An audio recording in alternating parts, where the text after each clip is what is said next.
Hello. It is so wonderful to have you here. Tonight we will continue the story of Noah Merrick in the Lighthouse Diaries series.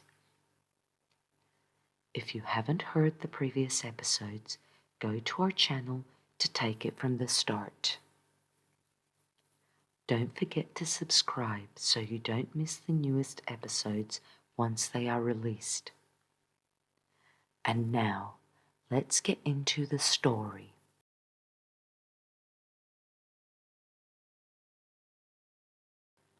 The Lighthouse Diaries. Chapter 4. The Whispering Cavern. The air smells of copper today. That's the first thing I noticed when I woke. The second was the sound, not the usual creak of timber or sigh of wind through vents, but something lower, like breath pulled through a reed. It came from below, always below. The hatch in the floor waits the way an unanswered question waits. I walked around it 3 times before breakfast, pretending to tidy, pretending not to listen. The kettle's whistle barely rose above the steady pulse coming through the boards. When I set my mug down, the surface on the tea rippled. The older bottle, Elias' bottle, held another note this morning. I'm certain I hadn't left it uncorked, yet the paper inside was bone dry. Noah. The throat breathes heavier now. The current turns inward. If you follow the sound, carry light and salt. Do not step where the stones sweat. M. Salt and light. Simple instructions from someone who shouldn't exist. I folded the paper carefully, slid it between the pages of the journal, and wrote beneath it, 4th day of fog. Received warning disguised as advice. Then I went to find a rope.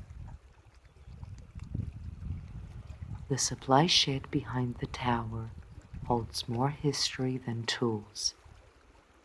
Rusted lanterns hang like dried fruit from beams.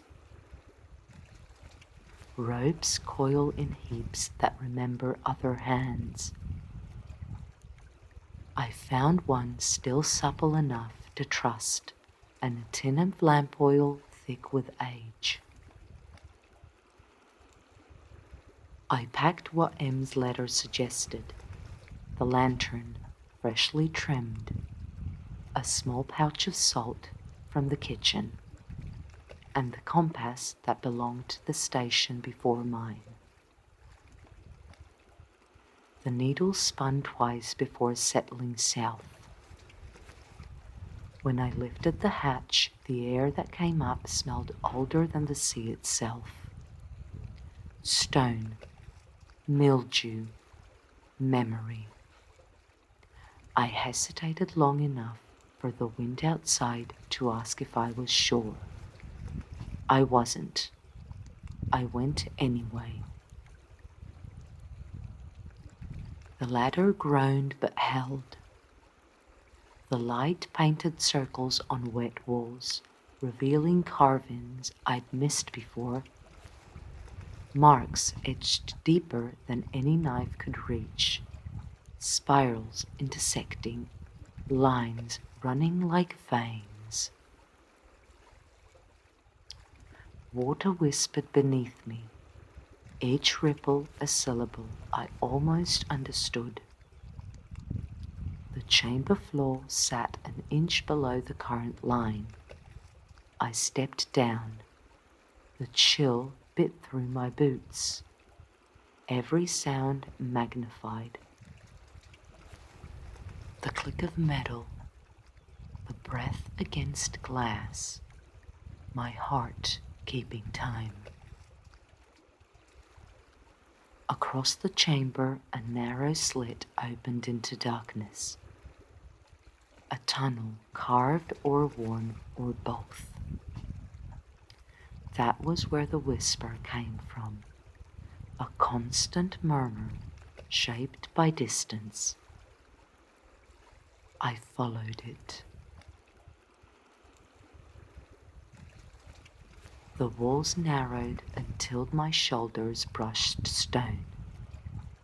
The air thickened with salt and something sweeter, decay softened by water. The sound ahead wasn't quite a voice. It was what a voice might be before language finds it. After 50 paces, the tunnel widened into a small cavern where the tide reached in, sighing against rock.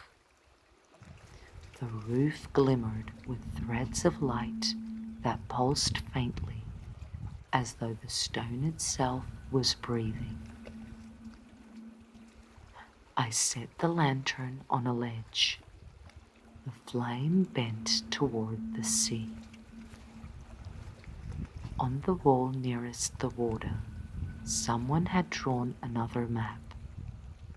The same spiral pattern, but larger, lines filled with a pale residue that simmered like dried salt. In the center, letters faint but illegible. E.H. 1952. Elias Havergreen. I touched the initials. The salt under my fingers was warm.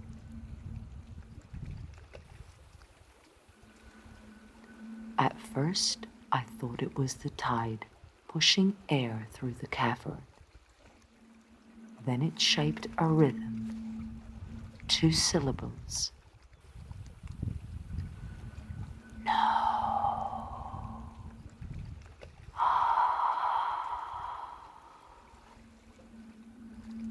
I froze. The lantern flickered once, twice, then steadied. Who's there? My voice sounded wrong, borrowed. The answer came not as echo, but as completion. Here. The word arrived in my bones more than in my ears. I backed toward the tunnel, but the water moved with me, pulling at my boots. It wasn't violent, just persuasive, the sea's version of taking your hand. When the light dimmed again, something pale shifted beneath the surface. Not shape exactly, suggestion. The outline of a man bending to his work, tending an invisible lamp. Elias? The figure looked up without looking, face blurred by water, yet somehow familiar. The eyes, when they found me, were my own. The lantern went out. For a breath, I heard only the tide and my pulse. Then the whisper changed, closer now, feeling the dark with words I couldn't separate. I fumbled with flint, struck once, twice. The spark caught. Light bloomed weakly. The cavern was empty, the water calm, but the map on the wall had altered. A new line ran from the spiral's center, straight upward, ending in a mark shaped like flame. I took it as a permission to leave. Back through the tunnel, up the ladder, into daylight that felt thinner than before. The lighthouse greeted me with silence, but a silence that watched. I set the lantern on the desk and opened the journal to record what little I understood. Explored the chamber below. Found carvings and initials. E.H. Voice present. Lantern extinguished spontaneously. Surface map changed.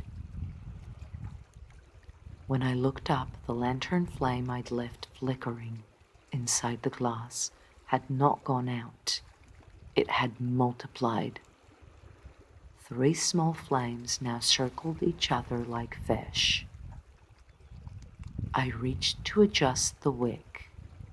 All 3 vanished at once.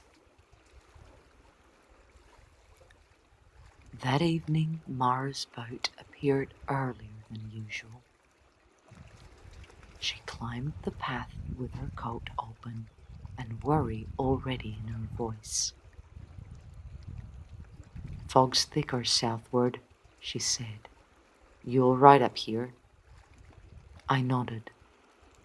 "Heard anything strange near the cliffs?" "Strange is relative," she said. "The gulls are nesting lower, which they only do when the air feels wrong. Why?" I considered showing her the letter from M. The driftwood, the map on the wall below. Instead I said, "I thought I heard someone calling." Mara's gaze sharpened. "Elias used to say the same. Said the sea spoke like a woman in a dream. Drove him mad, I think." She laughed too loudly after that, like someone hoping the sound would make disbelief permanent. Before leaving, she placed a small pouch on the table. "Salt," she said, "for luck, or boundaries, depends on who you ask." When she was gone, I poured a line of it around the hatch. The air in the room lightened immediately, as if something had stepped back a pace. The whisper started again after midnight. Subtle at first, then shaping syllables. I sat by the desk, pen ready. Below again, throat breathing faster. Once light. That's what it seemed to say over and over until I realized the sound matched the beat of waves against the base of the cliff.